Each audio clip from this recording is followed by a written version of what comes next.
तो चलिए आज हम शुरू करते हैं चैप्टर 2 फार्माकोथेरेप्यूटिक्स और इसका पार्ट बी है रेस्पिरेटरी सिस्टम। इसमें हमारे टॉपिक्स रहेंगे एस्थमा और सीओपीडी। जैसा कि स्लाइड में हम देख सकते हैं, यहाँ रेस्पिरेटरी सिस्टम का एक डायग्राम दिया गया है।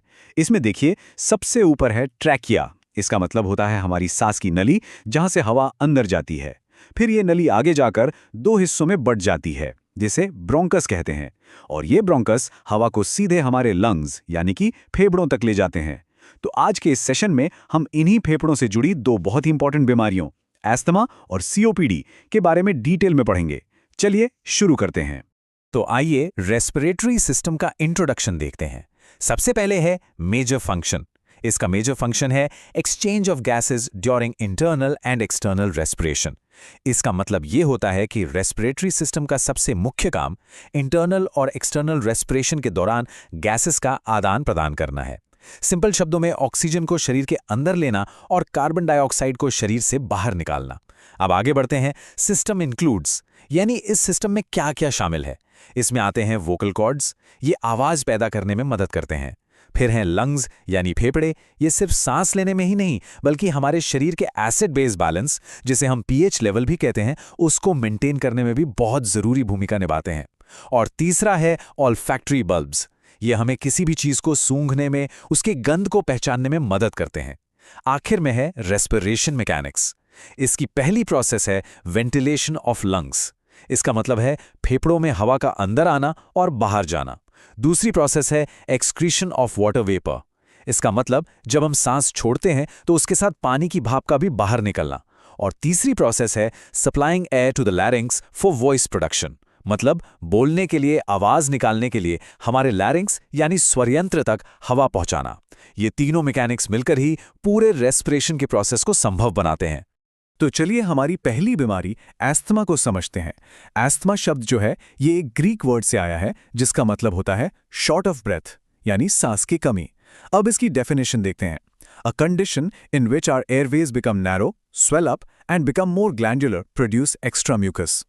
इसका मतलब यह है कि एस्थमा एक ऐसी कंडीशन है जिसमें हमारी सांस की नलियां यानी एयरवेज नैरो हो जाती हैं, मतलब संक्रिय हो जाती हैं।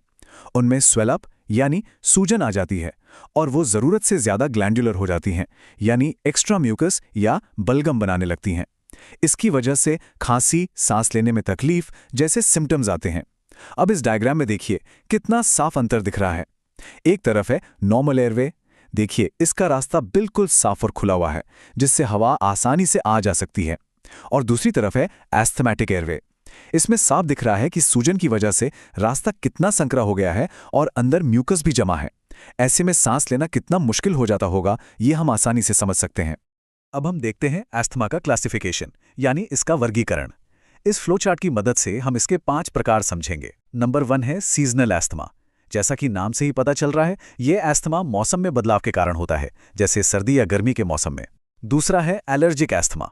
ये एस्थमा एलर्जेंस की वजह से ट्रिगर होता है, एलर्जेंस जैसे कि धूल, मिट्टी, परागकण या जानवरों के बाल। तीसरा है ऑक्यूपेशनल एस्थमा। ये एस्थमा कामकाज की जगह पर मौजूद कुछ केमिकल्स या फ्यूम्स के एक्सपोजर की वजह से होता है। चौथा है एक्सरसाइज इंड्यूस्ड एस्थमा। इसका मतलब है कि जब कोई व्यक्ति बहुत ज्यादा एक्सरसाइज या फिजिकल एक्टिविटी करता है, तब एस्थमा के सिम्टम्स आने लगते हैं। और पांचवा है एस्थमा सीओपीडी ओवरलैप। ये एक ऐसी स्थिति है जिसमें पेशेंट को सीओपीडी की बीमारी पहले से होती है और उसके साथ साथ धीरे धीरे एस्थमा के लक्षण भी डेवलप हो जाते हैं। ये दोनों बीमारियों का एक तरह से ओवरलैप है। अब आगे बढ़ते हैं और समझते हैं एस्थमा की इटियोपैथोजेनेसिस, मतलब कि ये बीमारी होती कैसे है। तो ये होता है due to hyperresponsiveness of immune system. इसका मतलब है कि हमारे इम्यून सिस्टम यानी रोग प्रतिरोधक क्षमता की हाइपर रिस्पॉन्सिवनेस की वजह से। हाइपर रिस्पॉन्सिवनेस मतलब जब इम्यून सिस्टम किसी चीज पर जरूरत से ज्यादा रिएक्ट कर देता है। अब इस हाइपर एक्टिविटी के पीछे कुछ फैक्टर्स होते हैं। इस माइंड मैप में देखिए, ये सभी कारण दिए गए हैं। पहला है एलर्जेंस, जैसे कि धूल, पोलन या पेट डैंडर। दूसरा है ड्रग्स, कुछ खास दवाइयां जैसे एस्पिरिन या बीटा ब्लॉकर्स। तीसरा है फूड, कुछ खाने की चीजें भी इसको ट्रिगर कर सकती हैं। चौथा है जेनेटिक फैक्टर्स, यानी आनुवांशिक कारण। पांचवा है एयर पोल्यूशन, जैसे कि गाड़ियों या फैक्ट्री से निकलने वाला धुआं। और छठा है रेस्पिरेटरी इन्फेक्शंस, यानी सांस से जुड़े संक्रमण। ये सभी कारक इम्यून सिस्टम को हाइपर एक्टिव बना सकते हैं। पिछली स्लाइड में हमने कारण देखे, अब इस स्लाइड में हम इसके मैकेनिज्म को समझेंगे।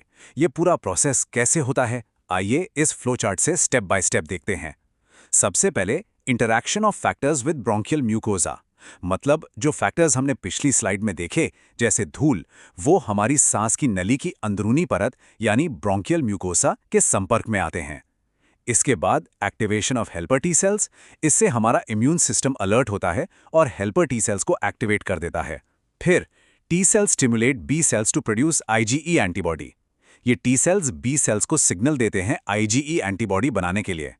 अब अगला स्टेप है IgE binds to the mast cells present in the airway leading to its sensitization. ये जो IgE एंटीबॉडी बनी है, ये जाकर एयरवे में मौजूद मास्ट सेल से जुड़ जाती है। इस प्रोसेस को सेंसिटाइजेशन कहते हैं, मतलब अब एयरवे उस एलर्जन के लिए बहुत सेंसिटिव हो गया है। फिर क्या होता है? ऑन री exposure the factors interact with the sensitised airway. जब दोबारा वही एलर्जन, वही फैक्टर हमारे शरीर में आता है, तो वो इस सेंसिटाइज्ड एयरवे से इंटरैक्ट करता है। इससे release of inflammatory mediators like histamines, जो मास्ट सेल्स थे वो फट जाते हैं और हिस्टामीन्स जैसे इन्फ्लेमेटरी मीडिएटर्स को रिलीज करते हैं। इन मीडिएटर्स के रिलीज होने से 3 चीजें होती हैं: ओडीमा यानी सूजन, म्यूकस प्रोडक्शन यानी बलगम का ज्यादातर बनना, और स्मूथ मसल कॉन्ट्रैक्शन यानी सांस की नली की मांसपेशियों का सिकुड़ना। जब ये तीनों चीजें एक साथ होती हैं तो इसका नतीजा होता है एस्थमा की कंडीशन। और आखिरी पॉइंट है, repetition of this procedure leads to the condition of asthma.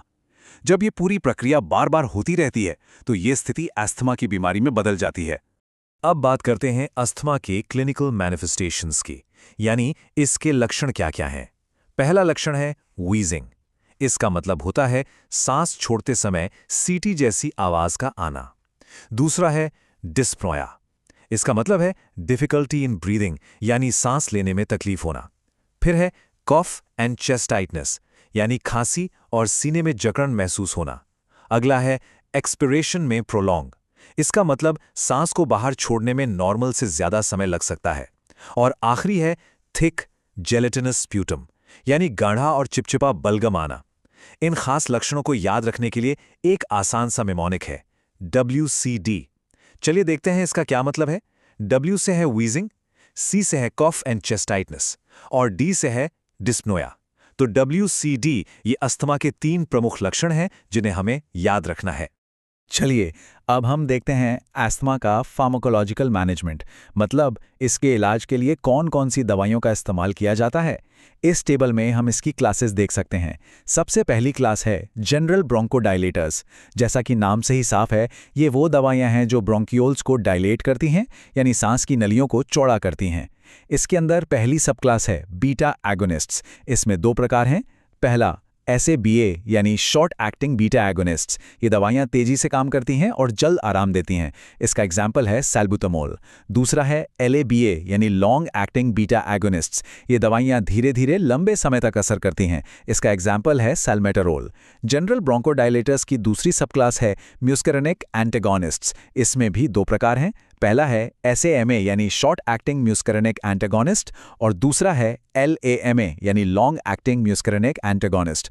अब दूसरी मेन क्लास है फिक्स्ड कॉम्बिनेशंस। इसका मतलब है कि पेशेंट की ज़रूरत के हिसाब से 2 अलग-अलग दवाइयों को एक ही डोज में कंबाइन करके दिया जाता है ताकि बेहतर असर हो। दवाइयों के अलावा नॉन फार्माकोलॉजिकल मैनेजमेंट भी अस्थमा के लिए बहुत ज़रूरी है। मतलब बिना दवाई के हम अपनी जीवन शैली में क्या बदलाव ला सकते हैं। पॉइंट नंबर 1 है अवॉइड एलर्जेंस। इसका मतलब है कि जिन चीज़ों से एलर्जी है, जो एस्थमा को ट्रिगर करती हैं, उनसे दूर रहना चाहिए। पॉइंट नंबर 2 है avoid smoking and other risk factors, यानी धूम्रपान बिल्कुल नहीं करना है और बाकी रिस्क फैक्टर्स से भी बचना है।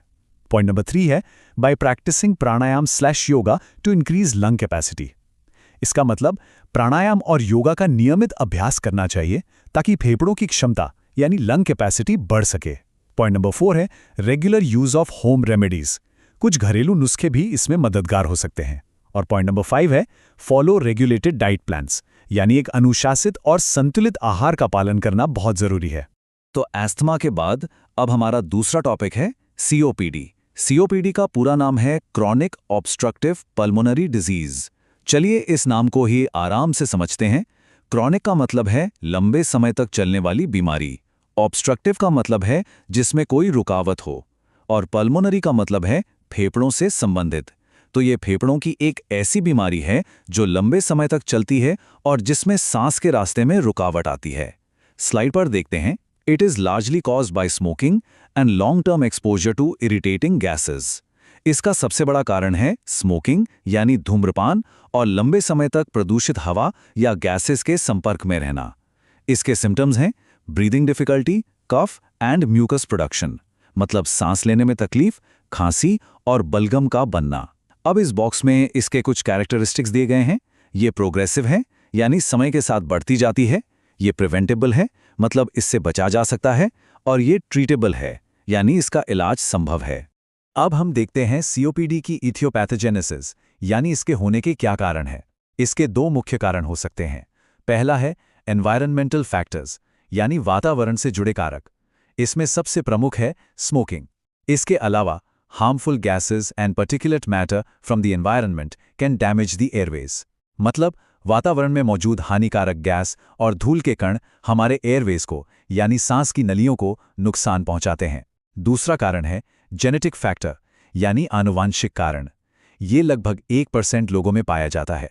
ऐसे लोगों में it is caused due to deficiency of protein alpha one antitrypsin. उनके शरीर में अल्फा-1 एंटीट्रिप्सिन नाम के प्रोटीन की कमी होती है। This protein protects the lungs from being damaged bye smoking and other environmental factors.